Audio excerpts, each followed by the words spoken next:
মৃত্যু হয়ে কবরে যাওয়া পর্যন্ত শেষ দিন। এটা হলো আমাদের নারীদের আবদ্ধ জীবন। নিজেরা না খেয়ে স্বামী সন্তানকে খাওয়াই, তারপরে ধীরে ধীরে মানে আগে কথা বললাম তোমরা মনে করো না, এরপর আরো সুন্দর কি সম্বন্ধে কিভাবে কিরকম ভিডিও চাও সেটা আমাকে জানাবার চেষ্টা করার জন্য সামনে আসসালামু আলাইকুম গাইস, তোমরা কেমন আছো?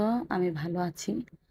তো বিয়ের দিন থেকে শুরু নারীদের জীবন এবং মৃত্যু হয়ে কবরে যাওয়া পর্যন্ত শেষ দিন। এটাই হলো আমাদের নারীদের আবদ্ধ জীবন।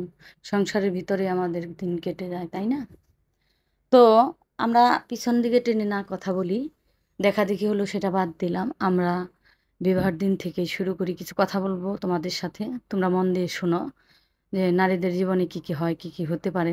তো দেখাদেখি করবে, খুব পছন্দ হবে, ভালো লাগবে, তোমাকে বিয়ে করে নিয়ে আসবে, তোমার সুন্দর রাতটাও ভালো কাটবে, স্বামীও ভালোবাসবে।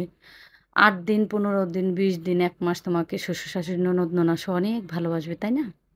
তো ভালোবাসাটাই স্বাভাবিক। হয়তো কিছু কিছু ক্ষেত্রে শুধু যে শ্বশুর শাশুড়ি মানুষেরই দোষ থাকে, ননদ ননাসের, তা কিন্তু নয়। কিছু কিছু ক্ষেত্রে কিছু কিছু মেয়ে আমরা নারী বা স্ত্রী, আমাদেরও কিন্তু কিছু দোষ আছে, তাই না? তো আমরা অনেক সময় অনেক খারাপ ব্যবহার করি শাশুড়ি ননাস বা স্বামীর সাথে। তো বেশিরভাগ মেয়েই ভালো থাকে। তো সবাই ভালো, এবং খারাপ হলেও যদি শ্বশুর শাশুড়ি ভালো হয় তাহলে কিন্তু মেনে নেওয়া যায় আস্তে আস্তে। খারাপ মেয়েটাও কিন্তু ভালো হয়ে যায়। কিন্তু আমরা ভালো মেয়ে গিয়ে যদি শ্বশুর শাশুড়ি বা স্বামীর ননদ ননাসের নির্যাতিত হই, তাহলে কিন্তু আমরা নিজেরাও একটা মানে রাক্ষসে পরিণত হই। তো অনেক কথাই তোমাদের সাথে বলতেছি, তোমরা পুরো ভিডিওটি না টেনে দেখো। আর যে যেখান থেকে আমার ভিডিওটি দেখছো, ছোট বোন বড় বোন হিসেবে আমার পাশে থাকবা, লাইক দিবা। তো রান্না বান্না করতেছিলাম, আজকে 3-4 পদের আইটেম রান্না করব। তো রান্না নিয়ে তোমাদের সাথে কথা বেশি বলবো না। তো আমাদের জীবনে এরকম 1-2 মাস ভালোই চলে যায়, তারপরে বাপের বাড়ি যাই, এখানে আসি, এই সেই করে দেখা যায় 6 মাস মোটামুটি চলে। তারপর থেকেই কিছু কিছু শুরু হয়ে যায়, যে তোমার জীবনে স্বামী বলবে যে কিছুদিন পরে আমাদের একটা বাচ্চা হবে, সেটা নিয়ে স্বপ্ন দেখো। বা তুমি বললা যে শাশুড়ি এটা বলছে স্বামীর কাছে, বা ননাস এটা করছে, আসলে করে অনেক শাশুড় শাশুড়িরাই করে। দেখা যায় যে একটু খেতে গেলে ফ্রিজ খুললে তখন বলে তুমি কি করতেছো, তো আমি এই জিনিসটা একটু খেতে চাচ্ছি না, এই জিনিসটা তোমার জন্য না, এটা তো আমার মেয়ের জন্য বা আমার ছেলের জন্য, তখন আর তুমি খেতে পারবা না। তো শ্বশুর বাড়ি গিয়েই যে তুমি তোমার মনের মতো করে চলতে পারবা তা কিন্তু না। তো শ্রদ্ধেয় গাইজ বা বন্ধু যাই বলি, তোমাদের তোমাদের ভালোবেসে ভিডিওটি বানাচ্ছি, তোমরা আমার পাশে থেকো।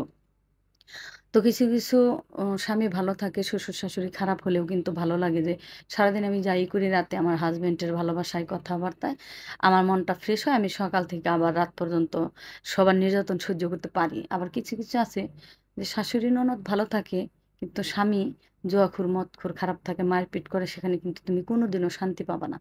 আবার কিছু কিছু ক্ষেত্রে দেখা যায় সন্তান হয়ে গেলে আহ ছেড়েও যাওয়া যায় না। আবার কিছু কিছু ক্ষেত্রে দেখা যায় যে অনেকে ছেড়েও দেয় যখন কুলাতে না পারে। তো আমার নারীদের জীবন কিন্তু স্বামী সন্তান সংসার এগুলোর ভিতরে আবদ্ধ। তো আমরা কি করি, নিজেরা না খেয়ে স্বামী সন্তানকে খাওয়াই। তারপরে ধীরে ধীরে দেখা যায় বয়স 35-40 হয়ে যায়, তখন আমাদের অনেক কিছুর ঘাটতি পড়ে। তারপরে কি করি, আমরা নিজেদের শখ আহ্লাদ ত্যাগ করি।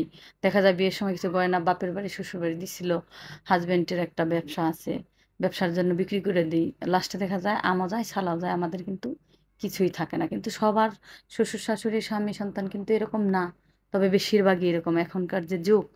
তাই আমি মনে করি নিজেদের খেয়াল করতে হবে, সবার সাথে তাল মিলিয়েও চলতে হবে। ভিতরে ভিতরে তুমি কাকে খারাপ ভাবো সেটা তোমার ব্যাপার, কিন্তু বুঝতে দিবা না। কিন্তু বাহিরে তুমি সবার সাথেই ভালো ব্যবহার করবা। তো আমার বলার কিছু ভাষা নাই, আমি কি বলবো। মনের আবেগের কথাগুলো বললাম, তোমরা কিছু মনে করো না। এরপরে আরো সুন্দর সুন্দর ভিডিও আছে সাংসারিক জীবন নিয়ে, তোমরা আমার পাশেই থাকবা, আমাকে ভালোবাসা দিবা। আর তোমরা কি সম্বন্ধে কিভাবে কিরকম ভিডিও চাও সেটা আমাকে জানাবো, আমি চেষ্টা করব করার জন্য। সামনে আরো কিছু জীবন সংগ্রাম নিয়ে, নারীদের নিয়ে আমি কিছু কথা বলতে চাই। যে কিছু কিছু কথা হলো, তুমি যদি বারবার খেতে চাও না, তাও তোমাকে বলবে রাক্ষস ছাগলের মতো খায়, চিবাইতেই থাকে। তো ভালো থেকো। আসসালামু আলাইকুম।